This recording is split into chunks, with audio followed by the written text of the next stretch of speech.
bringing you key insights, tips, and advice from the brightest minds in the Canadian franchise industry. This is the Franchise Canada Chats podcast.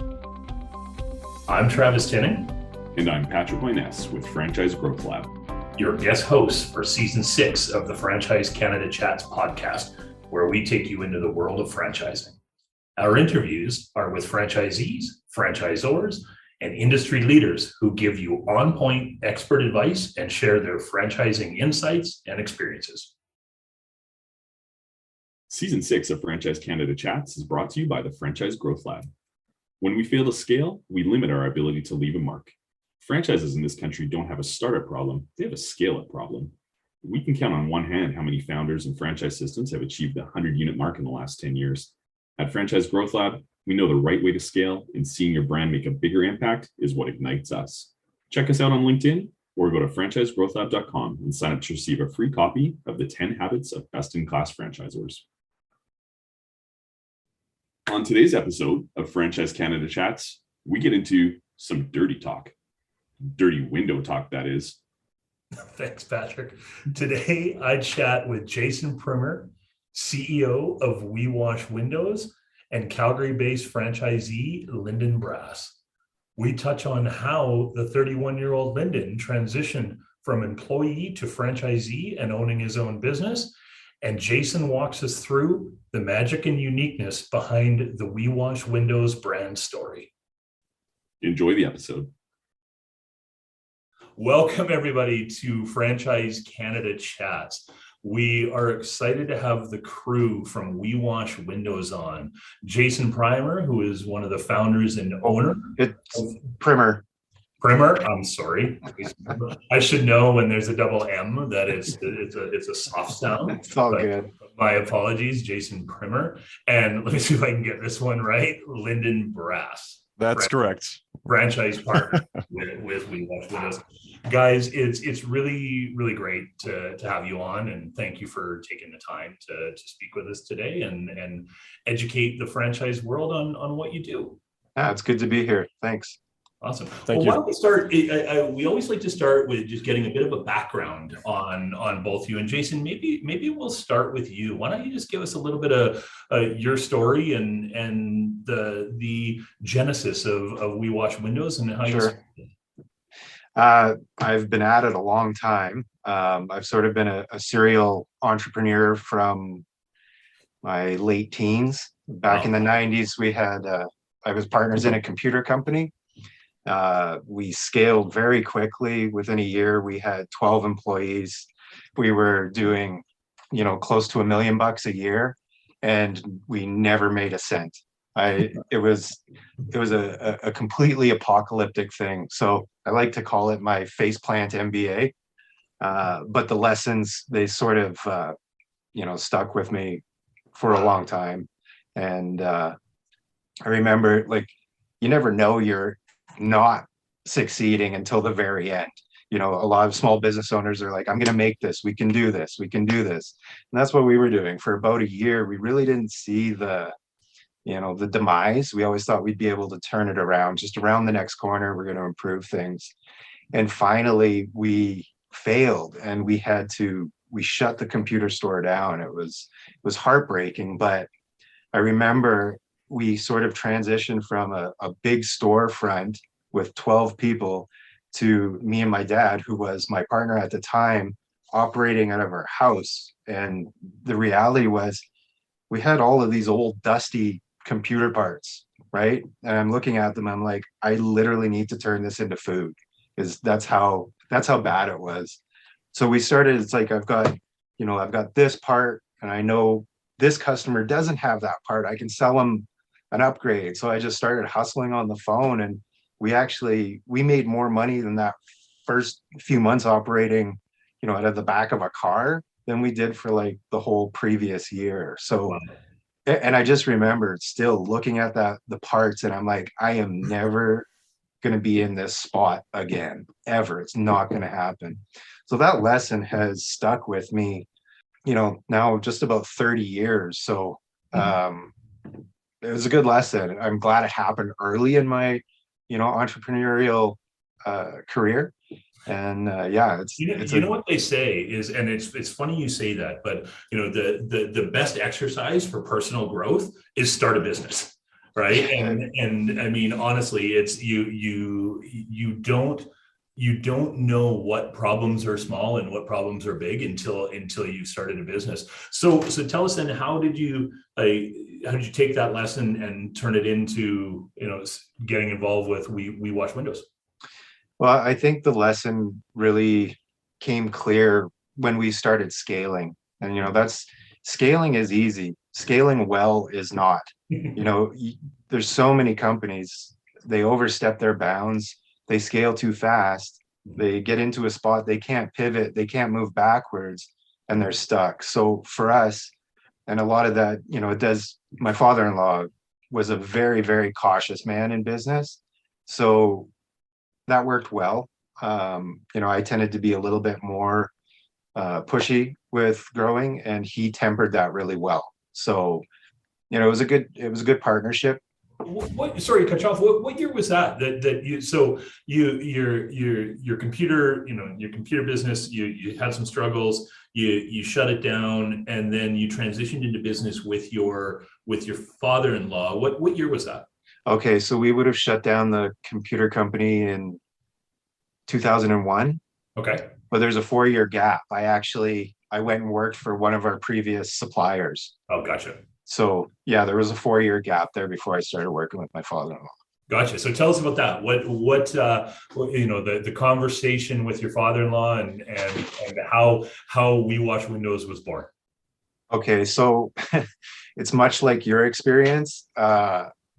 After 4 years in the computer industry, which by the time we got out of it, like it was hardware. It was gross margins were like 8% on the high side, 1 or 2% on the low side. It was awful. Mm-hmm. So I remember sitting at my desk and my boss came in and he sat down in front of me all motivational. He's like, "What do you need from me to get the job done?" And at that moment, I'm like, if I just reached out and punched this guy, like what would happen? And I'm like, I am done. I need to leave. And I actually started applying for the city police. I thought, I could be a cop. At the time, I was a competitive fighter. I had, some of the skills. I was in great shape, so it seemed like a natural transition. And I was chatting with a police officer, and just in that conversation, I came to the reality. I'm like, no, this is not for me. At this time, my father-in-law, who had a background in construction, had bought this little window cleaning business to, retire, and, it was going to be nice. He was off his feet. It was growing so fast. He was desperate for somebody. So I thought, I'll give it a try. And he welcomed that. He's like, come do it, stick with it until you figure out what you want to do. And I remember about 2 weeks in, I was driving home. It was a nice sunny day. And in my head, I'm like, what day is it? And it's like, it's Friday. I had no idea it was Friday. The days were great, fast paced, great people. And it just, it was awesome. And then at that point, I'm like, okay, I'm in. Let's do this. And he was happy, and we worked wonderfully together for 9 years. Wow, there's a book title in there about how to work with your father-in-law, because I'm sure a lot of people need some lessons on a successful relationship with their father-in-law. So that was what year was that? So that would have been like 2005, 2006. Okay. Fast forward to when you became the sole owner, and then what sort of plans you had to grow the company. Well, me becoming the sole owner was a little bit of there was some friction there. So as my father-in-law wanted to start stepping back, he wasn't really letting me step up. So he still had one foot in the company. I wanted to run it one way. He wanted to run it another way. So my wife and I have been together for 30 years. We're high school sweethearts, right? There's a long history there. So we never had conflict, my father-in-law and I. We got along great. And this moment, it was sort of apocalyptic. And him recognizing in himself, he's like, I need to step back. Yeah. I want you to buy me out. And the terms were incredible. Pay me when you can. And sort of the rest is history. So he was remarkable that way. Like if there were two sticks, he would always take the short end of the stick. Like he'd always take the short stick. He's very fair. You know what? I do want to come back. I'm going to come back a little bit later to talk about your father-in-law, because I do know that he not only did it mean a lot to you personally, but also for your professional development. So if I don't come back, remind me to come back there. But I do want to jump in and talk to Lynden a little bit here. And Lynden, why don't you tell me how you got hooked up with this guy and a little bit of your backstory and what got you into franchising? Sure. Well, my backstory is not that interesting. Out of high school, I went right into the workforce, and I bounced around several industries years before I even met Jason. So I think my first real job out of high school, I was just stocking shelves at Superstore, Night Stalker, and I hated it. It was horrible. So I only did it for about a month and a half, and after that, I started working at Zellers when Zellers was still a thing. And I worked there for a couple of years. I worked in the electronics department. And then I had this urge to be a bartender. And I don't know why. Maybe I'd watch Cocktail and I thought, I want to bartend.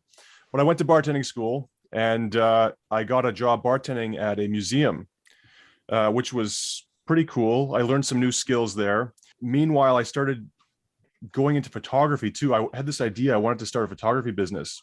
And I did that for a while. I got a few gigs and it was a failure. I did very poorly. I hadn't acquired the skills required to make it successful at that point.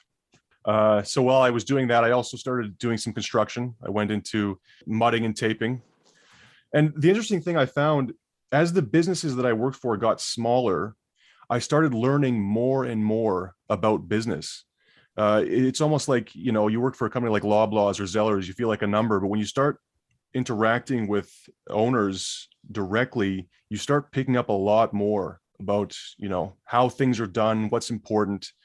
So after construction, midway through, I had an injury. I moved to Okotoks and I applied to We Wash Windows, and the rest from there is pretty well history.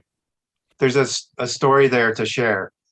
At the time when we hired Lynden, the employee market was difficult. And we were having a hard time finding somebody.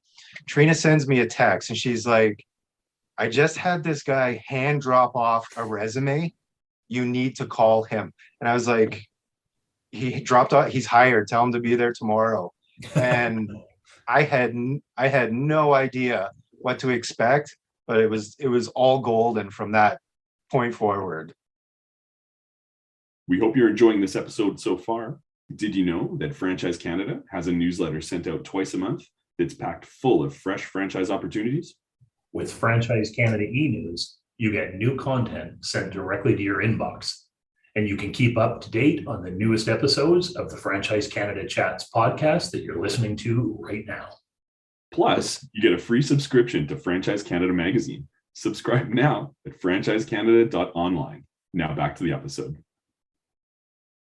Wow. You know what's interesting about that? Two things. Lynden, what are you're early 30s, right? I'm 32. Yeah. Yeah. It's 32. So I mean, a couple old school things there that I like. One, you're only 32 and you watch Cocktail. That's number two is the hand drop off of the resume and the work ethic. That. Okay, so you became an employee. Actually, you know what? Backing up a step, just for the people listening, two things. Number one, Okotoks is a small community just outside of Calgary. It's really almost part of Calgary now. So just from a geographical perspective. Number two, when Jason was talking about the employee market back at the time when Lynden dropped off his resume, is if we think employment and finding employees is tough right now, and we hear a lot about it in the news, sort of back at that time in Calgary, I also live in Calgary. I have never seen anything like it, where, in the heat of the oil boom, when places like, coffee shops were paying $22 an hour to attract people. So it was, it was something back then for sure. Okay, so you started working with We Wash Windows, and then you talk to me about the next step of becoming a franchisee.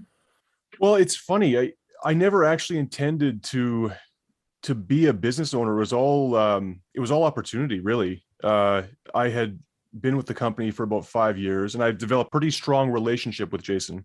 And I know he wanted to expand, and he'd talk about this every now and again. What about this? You want to, we'll set up a franchise, and we have the clientele. And it just kind of went from there, and it grew, and I had lots of time to think about it. And the opportunity, it was a good opportunity, so I took it. Wow. You know what? There's something, Jason, for you as a franchisor, there's something incredibly validating when someone that knows your business inside and out and knows the numbers and knows the margins takes that step to become a franchisee. What did that feel like? It was the perfect scenario. It's sort of what I wanted the whole time. And Lynden, to speak more about Lynden, we've never had anybody rave about other employees like they have about Lynden. Hopefully none of my current employees watch this. They probably will, but they all know Lynden too. He's remarkable. So to have somebody that knows the business, but is also going to take care of the customers in a way they've, come accustomed to be treated, it was great. For us, it was the absolute perfect scenario. Okay. Yeah, I mean, yeah, it's always good. I mean, again, from a validation perspective, whether it's someone looking at a franchise concept or not, if employees have bought into to the system. So, I mean, let's rewind a little bit and just, for the people listening, Jason, give us talk about what is We Wash Windows outside of, the name, and what makes your concept unique? Well, I think for us, we're a traditional window cleaning company, which in the industry, there's traditional and then water fed. So traditional is you're using ladders, you're accessing the windows directly. Water fed, you're using a machine to reach. Often, you're on the ground reaching up 2-3 stories with a pole with a water fed system. Our belief is that you end up with a much better product. So number one, that sets us apart from others. We've been sort of the very slow road to franchising. We've been at this more than 20 years. We have 20 years of evolving our systems, evolving our processes. Our vehicles are outfitted in such a way, we've got revisions. I talk about revisions of the van. We're on the 8th revision of our van. We're constantly improving stuff.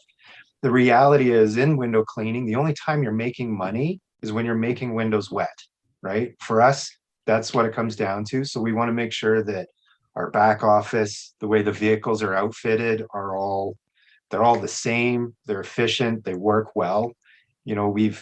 We've managed all of the problems that a franchisee is going to encounter as they scale a home-based service business up.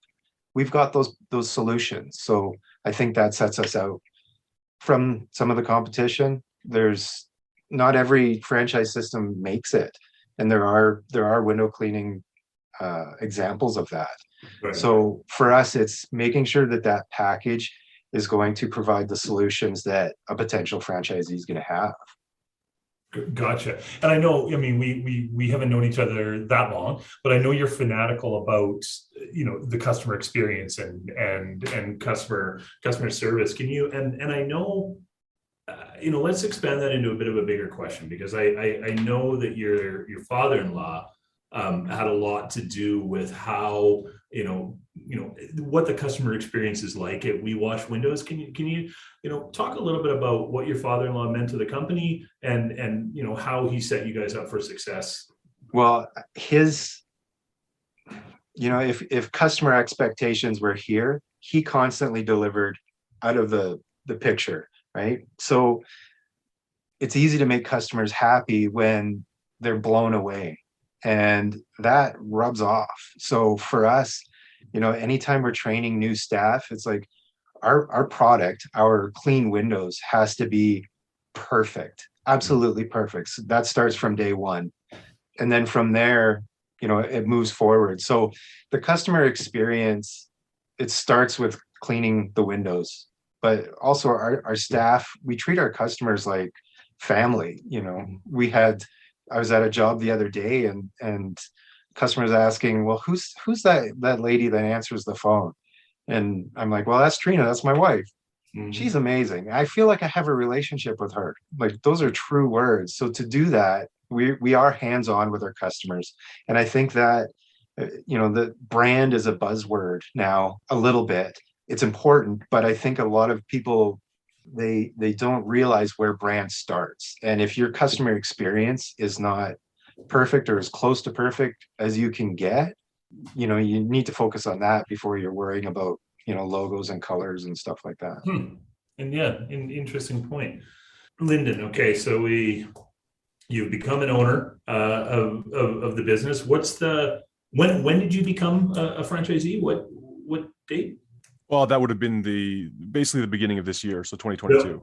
Okay, so like, what's the first few months been like as being the owner of a company besides being manic? Yeah, it's exciting. I mean, we're getting into the season now, so I mean, when it was still snow on the ground and stuff, we weren't doing much, but it's been very exciting. There's no shortage of work. Jason basically handed me clients, so lots to learn. It's funny because you work as an employee so long, and there's a lot of stuff in the back end you don't see. Now you have to think about the stuff that you didn't have to think about before, dealing with customers, payroll, all that kind of stuff. Yeah. So what would be your biggest learnings then? I know it's only been a few months, but I guess if knowing what you know now and someone just buying into the We Watch Windows franchise system, what advice would you give to a new franchise partner? You mean in this company or just in general? Yeah. You know what? Just in general. Well, I would say, I mean, if you're interested, definitely pursue it. Learn as much as you can, and try to surround yourself with other business owners. Maybe not even business owners in your field, but just try to get involved in a network of people who run small business, and you will learn a wealth of knowledge.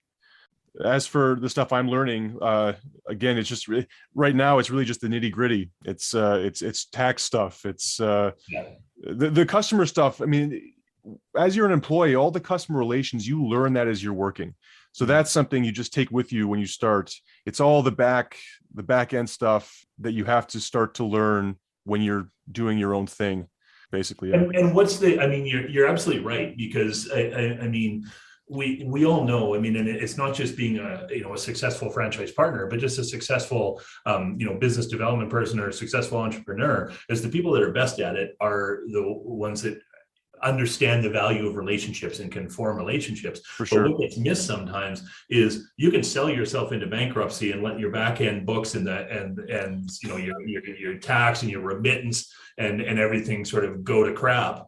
But talk to me about what the support has been like from the franchisor in helping you learn sort of the back end of the business and the business management. Oh, it's fantastic. I mean, Jason is always there. If I need him, I can ask him a question anytime because he's dealt with all this stuff. So if I have a problem, I just go to him. What did you do in this scenario? And odds are he has faced whatever it is I'm dealing with. All the bean counting. I feel like a bean counter now, basically. That's where my concerns are. Obviously, if you're going to buy into a franchise, they want you to succeed. It affects them too. Yeah. So you can turn to the franchisor when you're, if you're struggling or if you have questions, they'll be there to help you for sure. Awesome. That's great. Jason, I know you had mentioned that you had a bit of a slower path to franchising when you sort of, decided to franchise the business.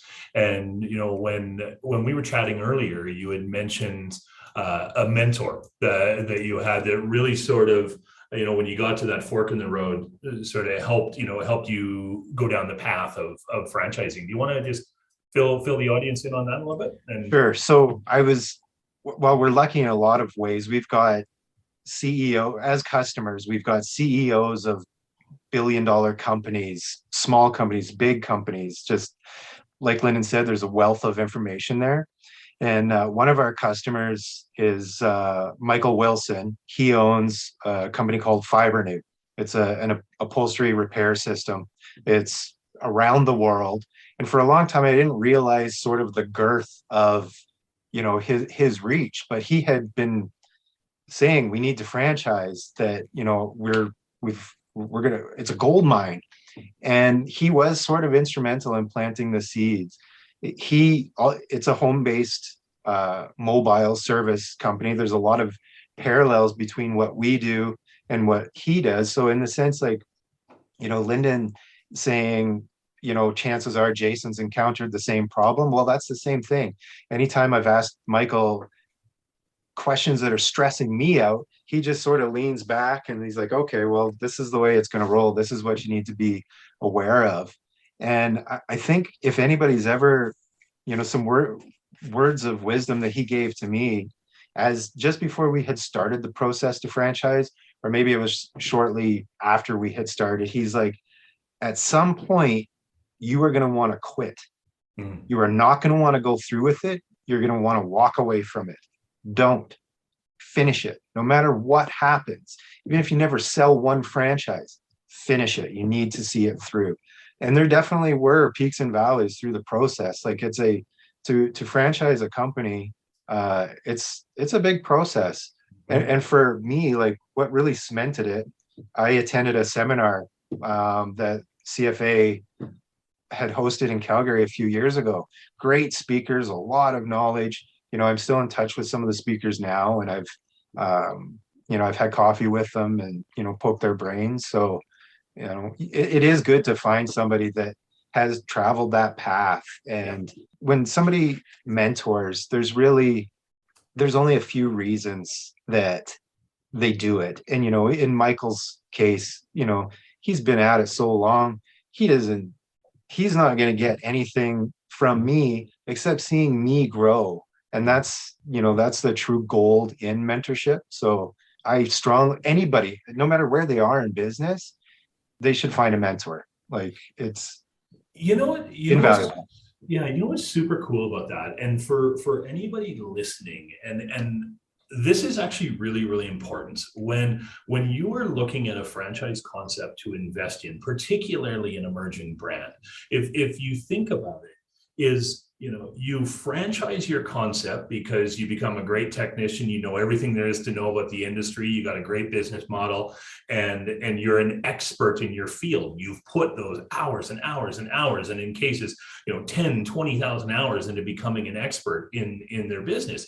Now, when you franchise, as you mentioned, Jason, I mean, it's a big undertaking and it is expensive, but it's also, now you have to become an expert on franchising.